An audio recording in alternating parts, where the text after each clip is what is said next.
It's been my best experiences, one of the most fluid and interesting experiences I've had composing music for any media. You're listening to the Ubisoft Game Makers podcast. I'm Charles Adam Foster Simard. When Ubisoft revealed Far Cry 6 last summer, the first glimpse of the game players got was the cinematic title sequence. It's a hypnotizing and atmospheric sequence of images, saturated with color. A tropical island at sunset appears in a crocodile's eye. The spinning wheel of a vintage car becomes a record on a turntable. A glass of rum seen from above becomes the burning end of a cigar. Players were impressed by the visuals of the sequence, but many also remarked on the music that underpinned these images. It's the track you're hearing now. It's called Libertad, and it was written by Pedro Bromfman, the composer of the Far Cry 6 soundtrack. Bromfman was born and raised in Rio de Janeiro and has been writing, playing, and producing music for video games, films, and TV shows for the last 20 years. His past projects include the music for the 2014 movie RoboCop, 3 seasons of the hit Netflix series Narcos, and the video games Max Payne 3 and Need for Speed Heat. Pedro Bromfman joins us on this episode of Game Makers to talk about his work on Far Cry 6, which came out earlier in October. The game is set in the fictional Caribbean island of Yara, with the player joining a guerrilla movement to fight against the forces of the country's president, played by Giancarlo Esposito. Hello, Pedro. Thank you for joining us. Thank you so much for having me, Charles. A pleasure. I'm super excited to talk about the music of Far Cry 6. I find it very beautiful, and I know it's something that players have been talking about since the game was revealed in 2020. I was curious to start by asking you how the project started for you and how you came on board to compose the music for this game. Yes, I've been with Far Cry 6 for over 2 years now. I was doing some music with Simon Landry, who is a music supervisor out of Ubisoft Montreal for a different game. And he mentioned, there's this game coming up that takes place in a Caribbean island. And he never told me what the game was. I had no idea it was Far Cry or anything like that. Right. You just had an idea of the setting. Yeah, he told me about the setting and he's like, I think your music would be perfect for it. Do you want to submit some tracks? They sent me some initial videos of cutting photographs and graphics from the game along with some existing footage of from other shows, and then in the background there was one of my tracks playing. And by coincidence, like, no one realized that. So one of your existing tracks from another project had been placed there as placeholder, essentially. Just as placeholder or something like that, yes. And at that point I'm like, look, my music is already in the game. It feels meant to be. But then I met Eduardo, who is Simon sent some tracks to Eduardo, who is the audio director for Far Cry 6, and we hit it off. He loved the music.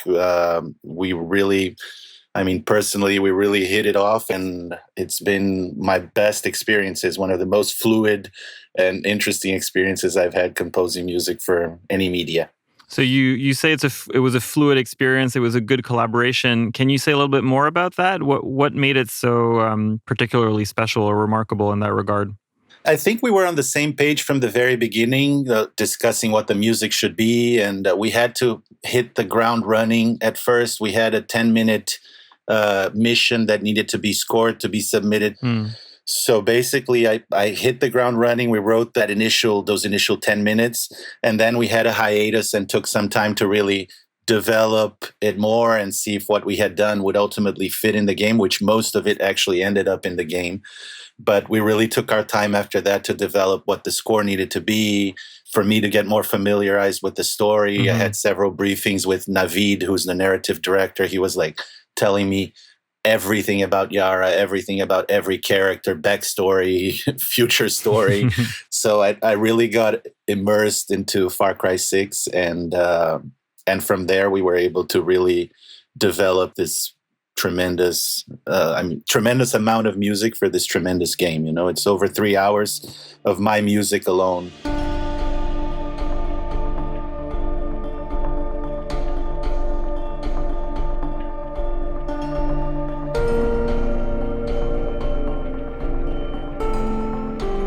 When you were starting off on this project, what were your principal sources of inspiration, or what's the thing that really drew you into this game? Was it the world or the characters or the story? The story is fascinating. I mean, I did some research and looked into the other Far Cries, and then also really got immersed into this story. And it's fascinating to see how much work goes into a game like this, right? I keep telling people it's the ultimate, to me at least, this one has been the ultimate collaborative experience, because I was in from almost the very beginning, and everything they were doing, the designers, the narrative team, everything they had to feed me was feeding my creative process. But at the same time, my music they were like, oh, this is the theme for Clara, this is the theme for Libertad, and as everyone else was hearing the music, that would also influence the way they were designing the game, so it really felt like we were something I've never done before. I mean, even when you are brought in very early on in a movie or in a game or in a TV show, usually most of it, the story is already there, the design is already there, you already have the look of how the scenes were shot and everything like that. Mm-hmm. In this one, we had very little from both sides, and I feel like everything was built together and really feel like it's a cohesive thing, like it's a part of the same thing. Right, like the game and the music, they were growing alongside each other and feeding off each other. Exactly. And I never had to hear anyone else's music in there, I never had anything that I needed to get close to or that people really loved. And it's like, oh, this should be the sound. Can we copy or do something similar to this? No, everything was conceptualized and created, and all the sound exploration that I did here in my studio, everything was done exclusively for the game and with the game in mind.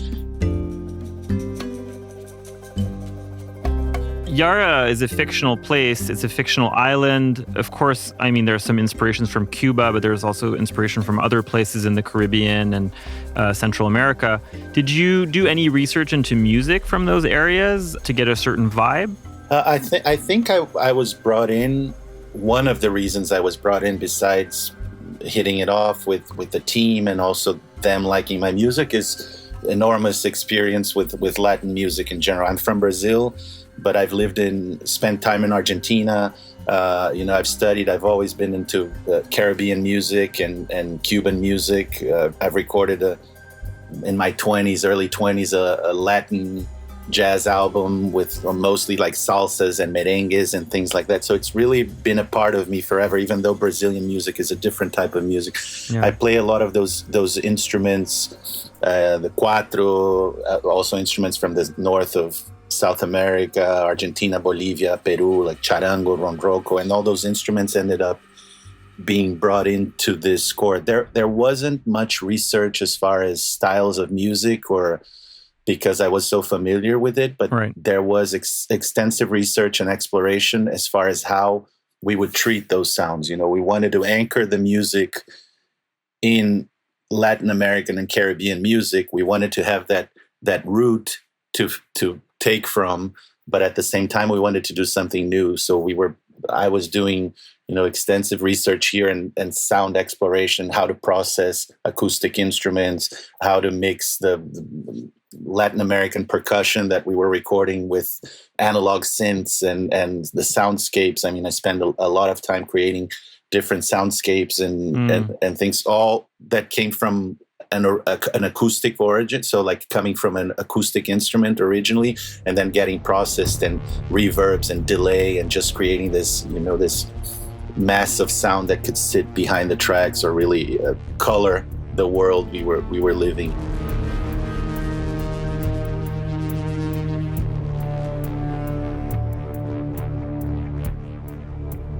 What was the goal of editing and transforming that sound in the way you're describing, instead of kind of using it more straight, I guess? I think it's used straight in like the diegetic music. So there's a lot of street music, like you're walking, if you're in the open world and you walk by a place, there's a band playing in there and it's playing traditional Caribbean music, or I know a few artists were brought in to do the more traditional work, more really exactly what would be playing in an island like Yara. But our objective was to really do something hip and cool and modern and differentiate. We didn't want just the players to be listening to salsas and merengues and boleros all day long. You know, we didn't really feel that would illustrate the game properly. So we wanted to have some influence from that music and instrumentation, but then really create our own sound and do something hip and something, you know, blood pumping that would work with the action that would work. And not only that, we differentiated Yara, or we split Yara. Yara is split into 3 different regions. So the Western region, the Central region, and the Eastern region. And we really wanted to give each of those regions its own sound, you know, musical sound. I try to keep the entire score cohesive so it doesn't sound like you're jumping around and it's something completely new. Right. But we really focused on the Western region is the more acoustic, you know, it's where the population, the Yarans who have been there forever, the traditional Yarans, the traditional families live. And so we went with the more acoustic, the more traditional sounding music.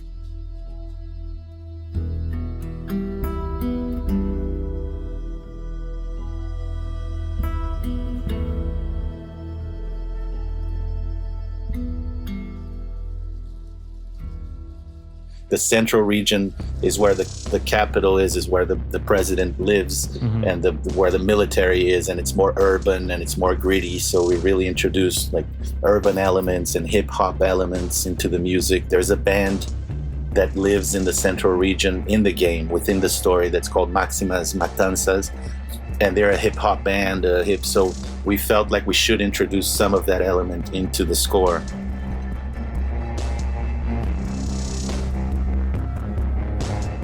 And then the Eastern region is where the industry, where the factories are, where they produce whatever is for the viviro that's produced in Yara. And so we went with the more industrial sounding, more processed sounding, like a lot of metallic percussion and heavy ambiances. And so we really did try to do a different musical treatment while keeping the cohesion of the whole score.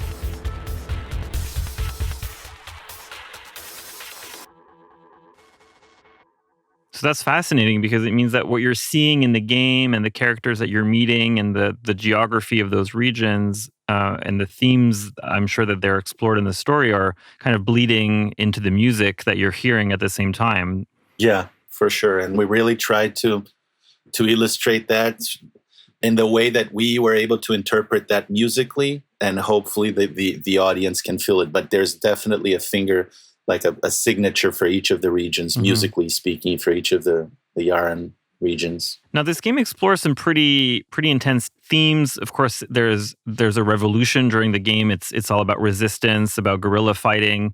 Were you inspired at all by those themes as well, or were there emotions that you wanted to kind of translate in the music you were composing?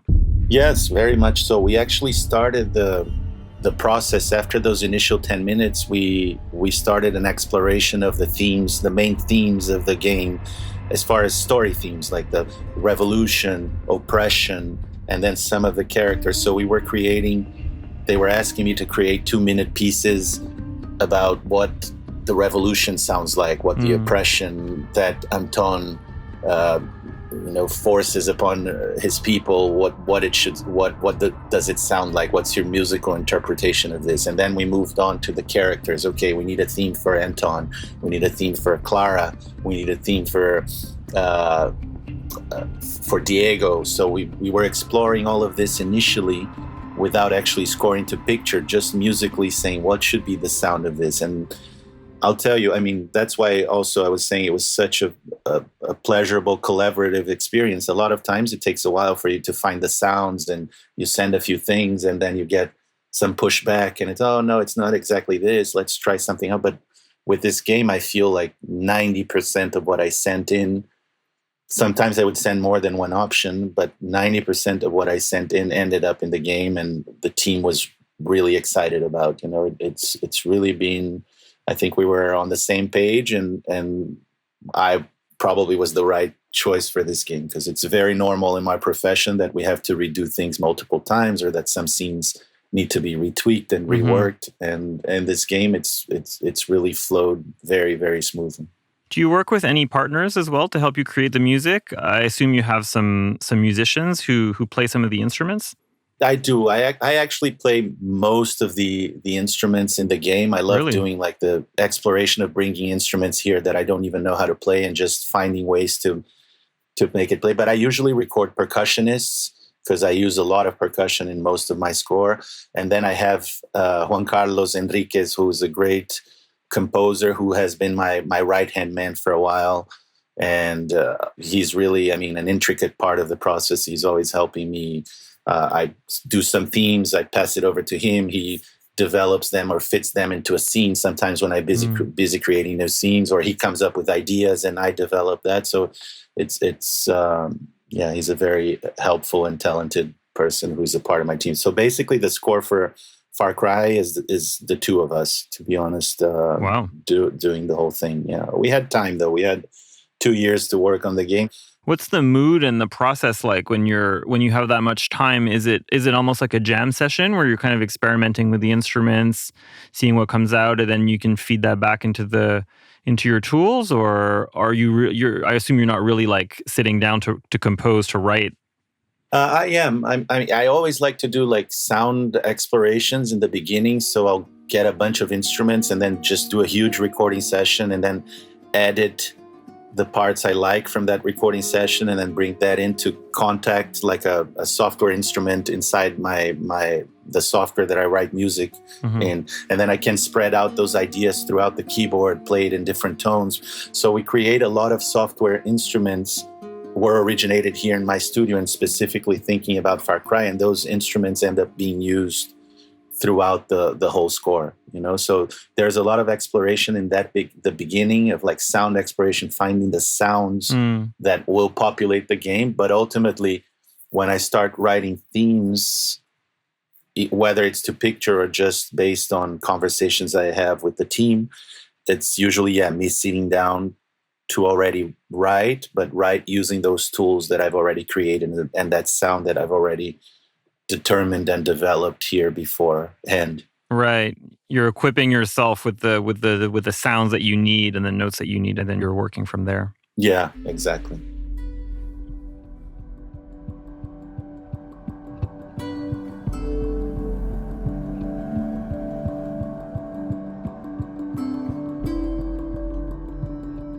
You mentioned that obviously this is your third game. You've done a lot of projects for film and TV, and you mentioned this time constraint often for film and TV projects where the edit is done and you're composing to that screen. Can you explain a little bit more about the difference between the process for composing music for an interactive medium like video games versus TV and film? There are a few differences. I'd say, there's a part of games that's very much like composing for film and TV, which is when you're working with the cinematics. In this case, the cinematics came in the very end. I think we did probably scored over 40 minutes or 50 minutes of cinematics. And that's very much what I'm used to. You get a scene and you see where the music should come in, where the music should come out, where it needs to build. And then everything's already timed, so you're writing to exactly, and you'll always hear the music that same way in that same scene. You know, it's not going to shift every time. The aspect that's really different about games are the missions and the open world, because you're creating music for a mission that a player can take 2 minutes to go through, or a player can take 15 minutes to go through. So we have to take all of that into account. We have to create loopable cues, so loopable pieces of music that can go back to the beginning and start playing again if the player is still in that same area. But at the same time, we have to introduce new elements and introduce new things to keep it interesting, so it doesn't just sound like the same thing over and over again. Right. And also we have to be able to build in intensity, so we have to be able to have that piece of music sound very minimalistic and small when you're just in stealth mode and you're just looking at the opponent. The combat hasn't really kicked in, and then if you're battling two opponents, it has to have one intensity. If you have more opponents coming on, then you have to release. And the way we do it is through separate tracks that we just pile on top of each other. So it's like the different stems that help us build a track. So it can play with just one stem when there's only two enemies, or you can have 3 stems playing at the same time if there are 10 enemies, or you can have up to 5 stems playing at the same time if you're battling tanks and helicopters and all of that. Right. So you're delivering kind of layers that have to sound good on their own, but that also have to be stacked together and sound good when they're stuck together to add that intensity and adjust to what the player is doing, right? Exactly. And the game engine, they programmed the game engine to release my music and these stems according to what's going on within the game. And that's been a fascinating project. It's the first time I was also brought into that aspect of the game engine and the programming and the other video games I had been involved with. I was just delivering music and they were putting into the game. And this one, I feel I went to Toronto. They showed me how the music would get integrated, and it allowed me to think even further about possibilities and ways to keep it interesting and ways to vary intensities and things like that. Of course, what the players can listen to when they listen to the soundtrack is kind of these finished, edited tracks of the music from the game. I was wondering if there was a track that you were particularly proud of or one that you found particularly challenging? Yes, there are several tracks. There are the three main themes for the game are Anton's theme, which is played on a cello, and it's like on the lower register of the cello, and it appears over many cues in many spots where you're hearing a piece of music, and then all of a sudden you hear Anton's theme on top.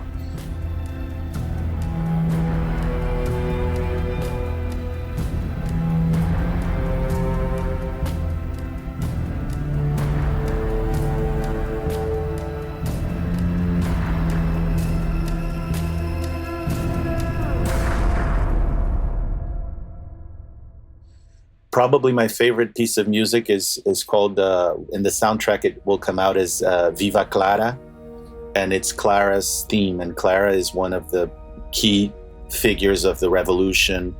The player meets her right in the beginning of the game and decides to follow her into this battle to free Yara from Anton. And Viva Clara is it's a sad, melancholic piece, but at the same time, it's got this drive and hope for the future, exactly like the character itself. We wanted to illustrate that, and I really feel that piece came out beautifully and works the way it was supposed to. For me, when listening to the soundtrack, that song kind of pops out a little bit. It's a little bit more acoustic maybe than the other tracks.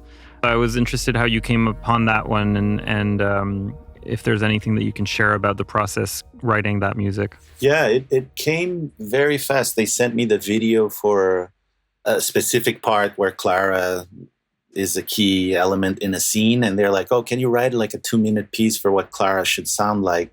And we never discussed whether it should, like I said, whether she is a part of the Western region, the Central region. She's Yara, and yeah.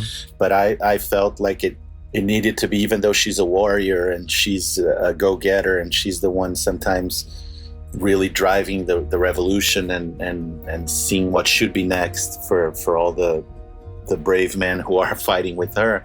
She's a very introverted and living in the past and a little melancholic and a little, so I felt the acoustic guitar. So it's primarily nylon string guitar. There's some punctuation with the charango and piano, and then a lot of the soundscapes that I mentioned that I created for the game that are originally created in acoustic instruments, but then it gets processed and it gets a lot of reverb and delays, and then it becomes this wall of sound in the background, and I love to have like that wall of sound in the background and then play the guitar lines and guitar chords on top. I think it really works well, and that's basically what Viva Clara is.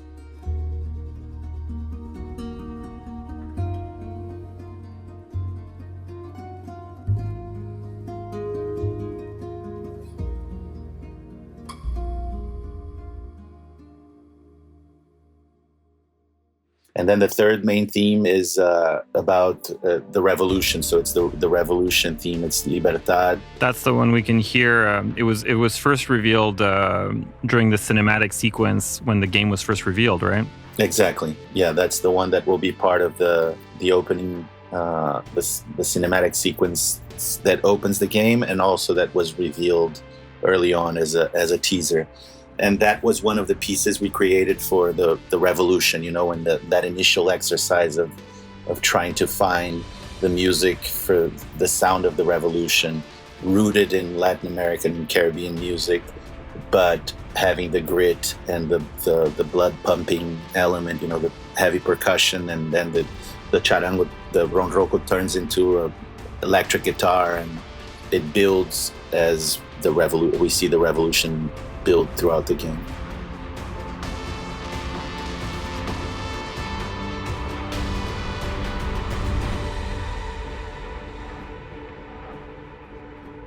Is it hard to come up with melodies for themes like that? Because obviously they have pretty catchy melodies. I wonder how difficult it is to come up with those.